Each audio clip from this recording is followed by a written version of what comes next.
Hello, I'm Brenda Valdivia. This is the TEDx Third Ward podcast. 670 applicants, but only 30 of them are going to appear on stage this January 10th at the Match Theater to discuss what's on their mind and the ways it could potentially change the world. I'm Brenda Valdivia with our guest. Can I have your first name and title, please? Tiffani in my title. Yes, how you like to introduce your. You know what? I'm so sorry. Here's the deal. I know we're having a conversation here, but there are times that it feels like you have to be super prepared, and it can work against you. So let's try that one more time, Tiff. Yeah, We literally were. We were just talking about that. So, Tiffani, I did put the spotlight on you, but when you walk on stage, how do you like to be introduced? What's the way that you feel you present yourself to the world? Well, right now I present myself as Tiff the Trade Master on TikTok, which is, indicative of the type of work that I do and also the core of my TED Talk. So, what is your TED Talk about? my TED Talk is about women breaking barriers of entry into various industries and what those others can learn from women pioneering in various industries. And well, let's go down the line. Can I get your full name? Yeah, I'm Terry Williams, and I'm an executive neuroscience coach. Okay, low bar, got it. And how about you? Hi, my name is Shahara, and I was inspired when you said, how do you like to be introduced?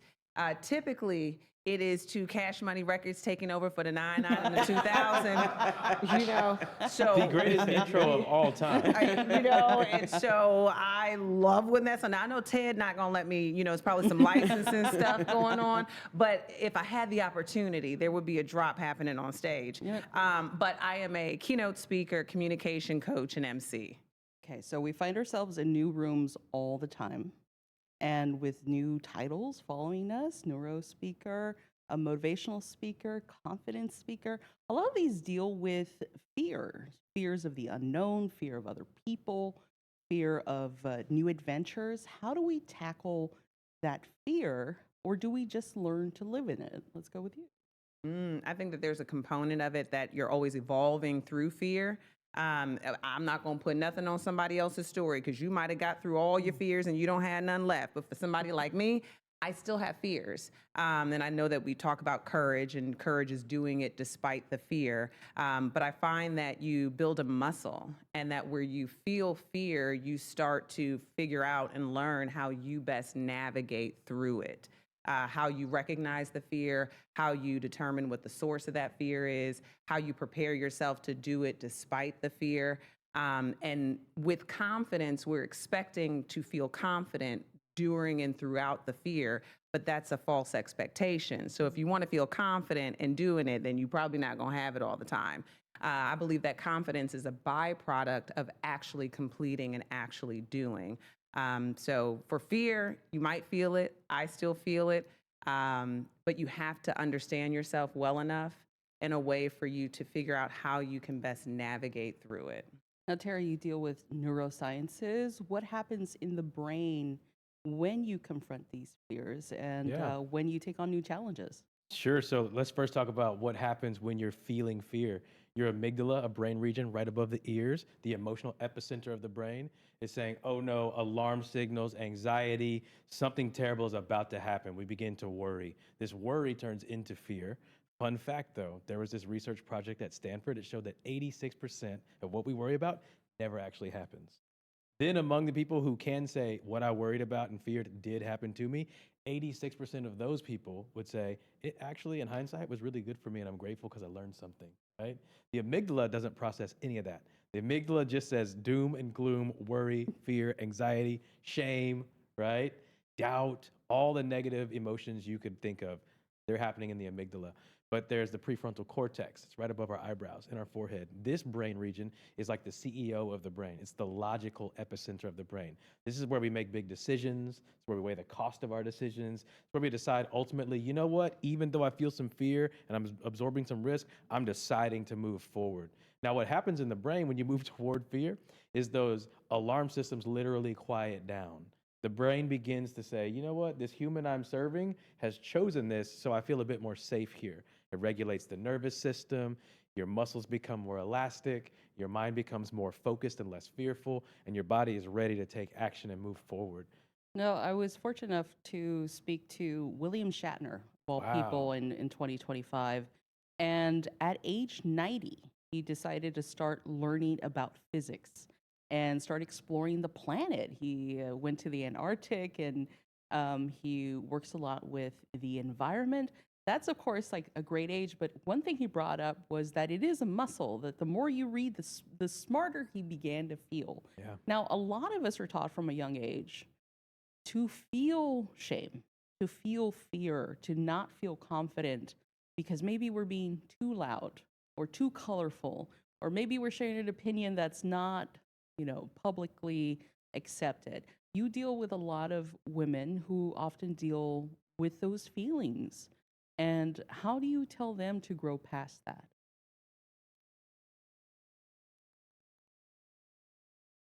One of the things that I share, not with just women, but those that want to transition into the trades, because I do get a lot of, I would say, potential tradesmen, right, reaching out to me and saying, hey, I'm in IT. I'm really sick of corporate America. I want to get out of this. How do I change my career and what are the things I can do? And so a lot of the times when we're going through that process, which we talked about, I'm very structured, right? We're also having to deal with, or I'm hearing a lot of times of what all the naysayers around that particular individual is saying. Like, why would you want to leave IT? IT is a secure career, maybe, right? You went to college for this, and so you hear all of the things and all of the reasons, right, from those loved ones around that person, trying to protect them from, going over the ledge, if you will, or stepping into fear and walking through fear to another place. And because I had to do that, and I'm still doing it every day, I share with them that I've just done it scared. There are many times I've literally not wanted to go to a site walkthrough, not wanted to go meet that general contractor, because there's something inside of me is like, hold up, wait a minute now. Do you really know what you're doing? Have you? And so, which can be imposter syndrome, as I think I heard you guys talk about earlier. And so in dealing with that, I just do it scared. And I advise other people, just do it scared. And now I understand why that makes sense. I literally was just Yeah. saying that just like from what I intuitively felt. I didn't know the neuroscience behind it, but yeah, definitely. And I can definitely attest that it does work, right? A lot of times when I've done stuff scared and I get a result that's favorable, I'm like, you know what? And the times that I've not gotten a favorable result, I'm like, I can always leverage. There's a lesson to be leveraged here for the next opportunity. So For sure. You said it like it was simple, do it scared, but it was actually quite profound. I mean, you're a natural speaker. Clearly, you're on a TEDx stage because of that. But I just want to point out the example here. Her amygdala goes off like crazy. I don't want to do this walkthrough. I don't feel like it. She's feeling fearful of something that she can't control the results of before it actually happens, right? And then she makes the decision, do it scared. What she's literally doing is saying, all right, prefrontal cortex, come online. I've made a decision. I've chosen to believe that this is safe. Those alarm signs turn off. She steps into the process and gets success. How do you transition from the overthinking into the action? And I'm going to start with you, Tiffani, but I also like to hear from you and how to do it with confidence. Let's start with you, Tiff. first of all, as a self-proclaimed diagnosed ADHD, as an adult, I will say that I never stop overthinking. But I think there is a superpower to that. And so as a person that's also like very analytical, my prior career to this was very quantitative in nature. I found a way to compartmentalize like a lot of my thoughts, right? Does this make sense? Is this just me being in overdrive, or is this in alignment with something I should be looking into? And so, excuse me, but I kind of don't believe in overthinking. I've always leveraged that to my benefit. And oftentimes, if I have an issue or a problem, no matter what it is, personal, spiritual, professionally, I'll tend to sit on it, like not operate in haste. If I don't know what to do, I'll just tend to sit on that thing and I'll just kind of let it, like I'll pontificate on it like here and there. And then I'm like, oh, I figured it out, right? And meanwhile, I've told a friend of mine, he's like, oh, Tiffani, just let it go. I'm like, I've got to hold on to this thing. There's something I can solve here. And so, that's my response to that. I just try to compartmentalize my thoughts and try to identify like what makes sense and what doesn't. And I just go from there. A lot of things. Okay, so I'm in my thoughts.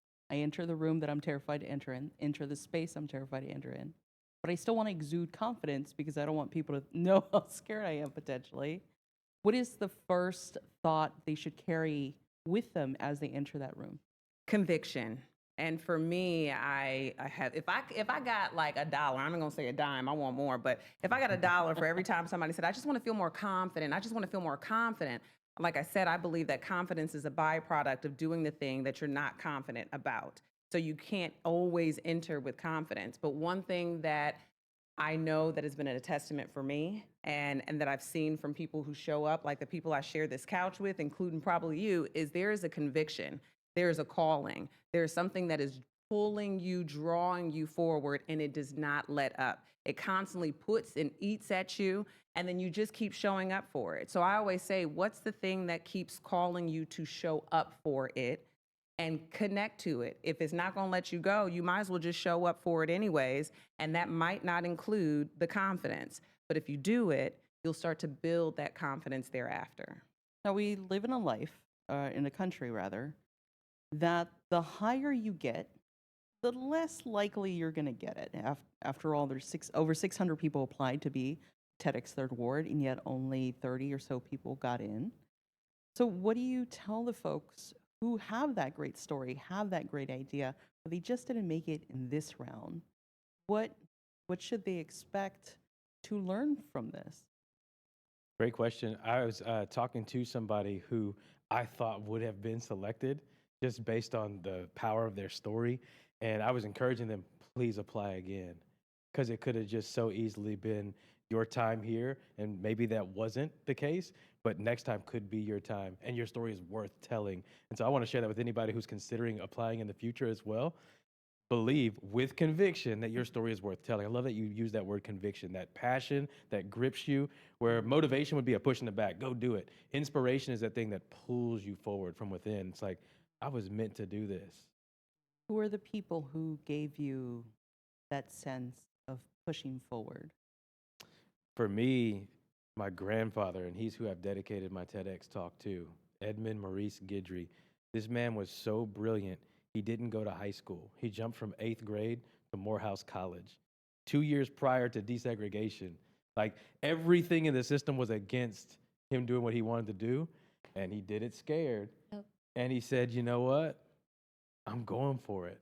And he died before I was born. I never got to meet him, but I hear these stories from my mother about how I have certain traits and personality characteristics that he had, or my love for art. I love to draw and paint. He was an artist, little things like that. And it's just as Shahara beautifully described, it's a conviction. It's not just a belief in myself.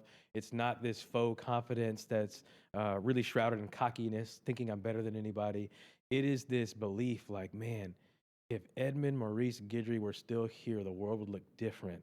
What if I am that new iteration? I'm a piece of the legacy that is important for me to not step forward and take the risk and try to do the thing, even against odds and risk of failure. For me to not do that would be forsaking my family bloodline. So I have to do this. Now, Tiffani, I know you said a lot of people told you no. You heard a lot of no's, a lot of people saying don't transition, or you've spoken to people who've had that experience. Mm-hmm. How important is it to have somebody in your corner? And can you go forward in a life where people might push back? How important is it to have someone in your corner? So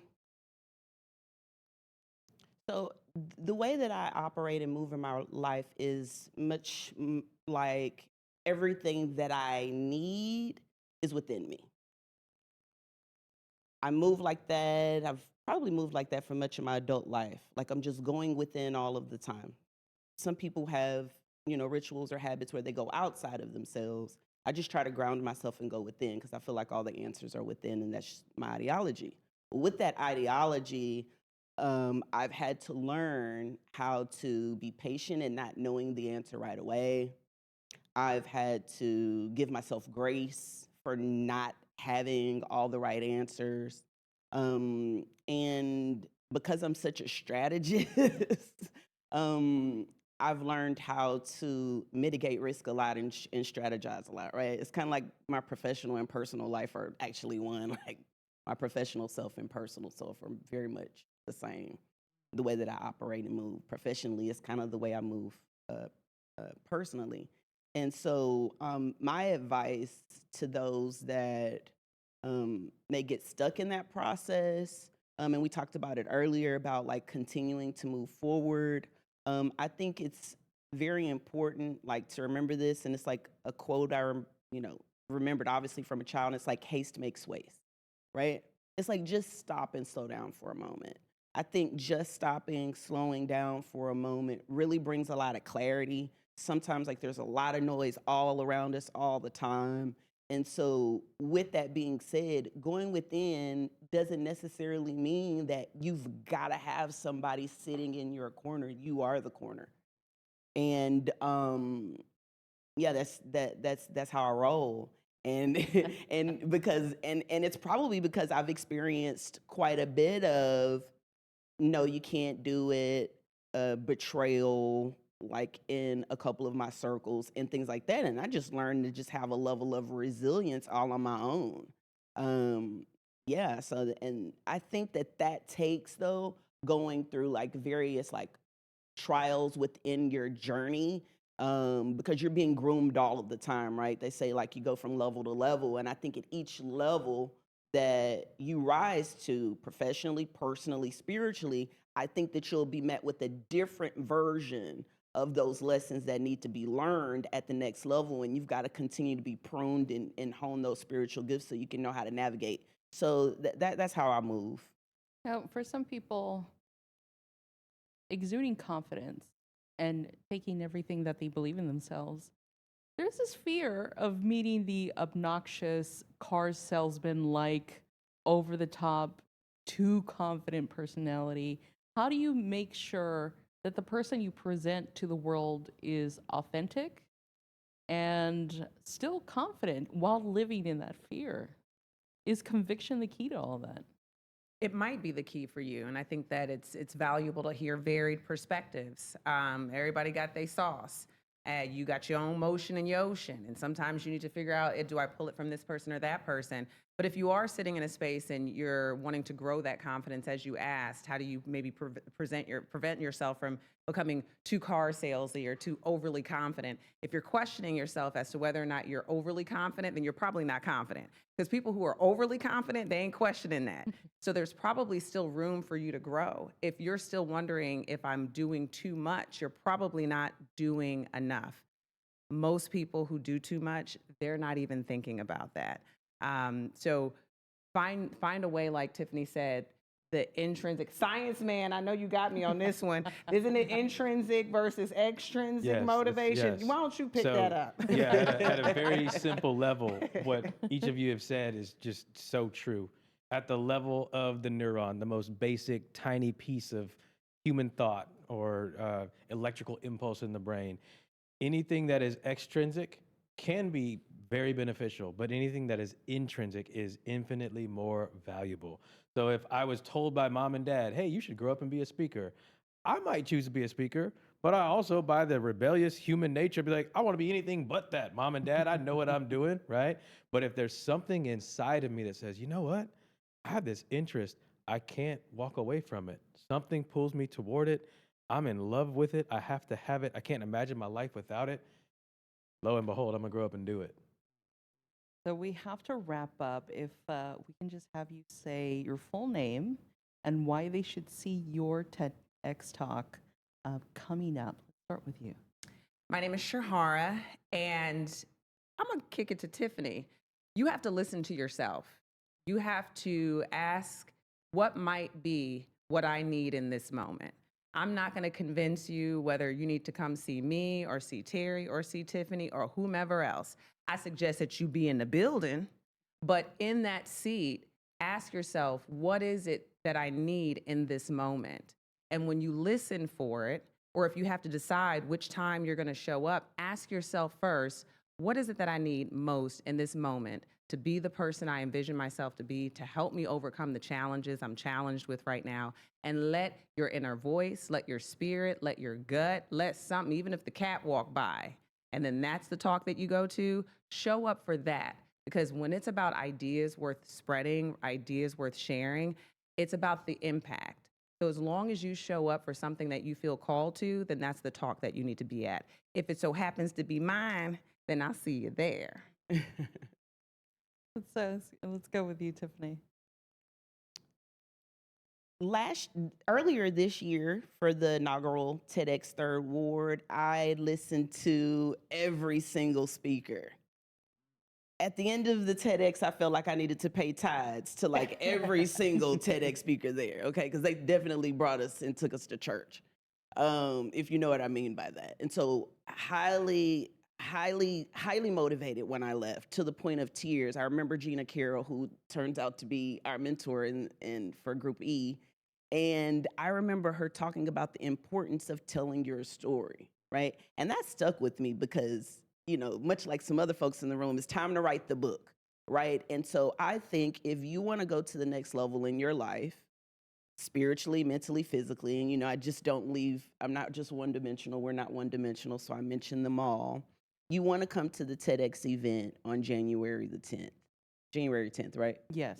Okay, I got to make sure because me the check dates my are crazy. phone. Okay, all right. They told me to put my phone away before this podcast. Okay, and so and the reason why is because when you leave there, I would probably stay for a couple sessions. Listen, I would love to stay for all sessions. Durrell, let us do it. And so, you know, come to a couple sessions. I guarantee that based on all the speakers that I've met and we've interacted with and we know so much about, like, this is a powerhouse event. You're not going to leave this event the same way you came. And so that's why you should be in the building at Match Theater on January the 10th, because you want to be motivated. You want to go into 2026, the first quarter of 2026, literally relentless, fearless, fearing less, and also walking in your purpose. So this is the event to do that.